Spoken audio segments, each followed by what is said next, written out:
This is a box full of Bolbitis, and it's not even everything. There is more in here and in here. So I don't know. I can open, or somebody can open a Bolbitis Hodelotti business after that. Hey, and what's up guys? Welcome to today's video. My name is Juris, and this tank behind me is a 180p aquarium in a school, and I escaped this tank about 1 year ago. So 1 year after, I'm here to do a little bit of maintenance in this aquarium. The reason for that is it is overgrown and it's going through an algae phase. So we are going to fix that today. Yeah, click subscribe and let's get started. Yeah, it's been a year ago since this tank has been scaped. It is a traditional nature style aquarium. The dimensions are 180 centimeters long, 60 centimeters wide and 60 centimeters tall. If I'm not wrong, the total volume is 650 liters. It has been designed in a nature style, which means it is a triangular layout. And as you can see right now, the stems in the back, they have reached the surface of the water. The reason for that is we are going to trim them back, and it's nice to have a decent length for replanting. Then we have the Bolbitis, and the Bolbitis is growing super dense and is covering the majority of the hardscape and definitely needs to be trimmed back. Also, the foreground area, since there is a lot of daylight in addition in this room, has caused some cyanobacteria issues in the past. So because of the light hitting that substrate section in the front. So discussing with the teacher who is taking care of the aquarium, we came to the conclusion to replace the foreground. By the way guys, what I haven't talked about yet are the fish in this aquarium, and thanks everyone who made suggestions. So the main one is the Congo tetra, and just look at them. They look so beautiful with their fins. Then there is a smaller skull of the red nose tetra.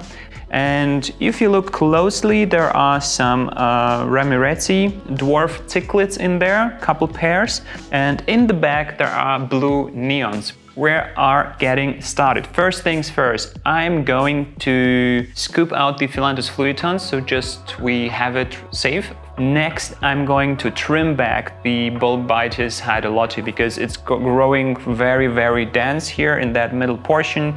It hides all the rock and all the detail, so it is going to help increase the flow and just, you know, it looks much more nice when the Bolbitis is growing back. So I started trimming back the Bolbitis here on the right side and created a lot of mess. You see trimmings and pieces and cuttings, and they're sinking down. And this is a big mess. I see Bolbitis growing into the back. I see it growing down and along the substrate. It is coming way too far into the foreground. It has probably never been really trimmed and kept in boundaries. So I decided to continue in a way where I'm ripping out the entire Bolbitis, including the rhizome. I'm gonna save a small portion and reintroduce it back. I will trim back the leaves like I did it in the beginning, and this way it will be quicker and I will have less things to clean up afterwards, and I think the final result is going to be nicer as well. So since the stem plants were let to grow out to the top, next step we are going to trim the stem plants in the back, save all the tips, and then cut them down to the ground and then basically just replant the tips.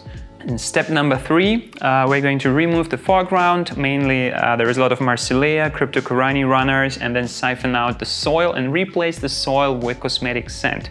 So I cleaned the glass also here at the bottom. So now we have a clean picture. I mean, yes, the water is cloudy, but speaking about the bottom part here, going to fill in the cosmetic sand, and for this I decided to use ADA La Plata and then add some more rocks to add some details to the foreground. Step 4 is adding some additional plants to the foreground. For this I picked up some plants in the Danilo Plants nursery. This is a Cryptocorini lutea hobbit. This is a super small crypt. We have the Eleocharis acicularis.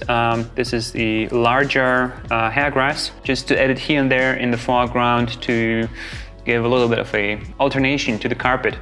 Then I have Bucephalandra pygmaea Bukit Kelam. This is the previously named Bucephalandra wavy green. Scientifically described, it is the Pygmaea Bukit Kelam. So we will have some new Buce on the rocks. And finally, for the foreground, we have the Schismatoglottis prietoi. Anubias-like leaves, but grows like a Cryptocoryne from a rosette, and and the substrate stays relatively small and compact, and yeah, I don't know, has a beautiful appearance. So this one over here is the Amania pedicellata golden, and as the name suggests, it has this beautiful orangish color, and just look at these portions, so dense, love it.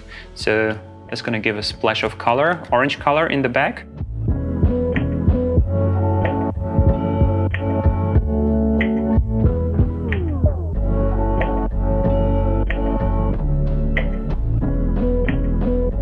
So guys, the plants are all in, and just look at this new foreground. What do you think, guys? Let me know in the comments below if you like the previous overgrown version or the new one, and I'm gonna see you in the next video. Goodbye.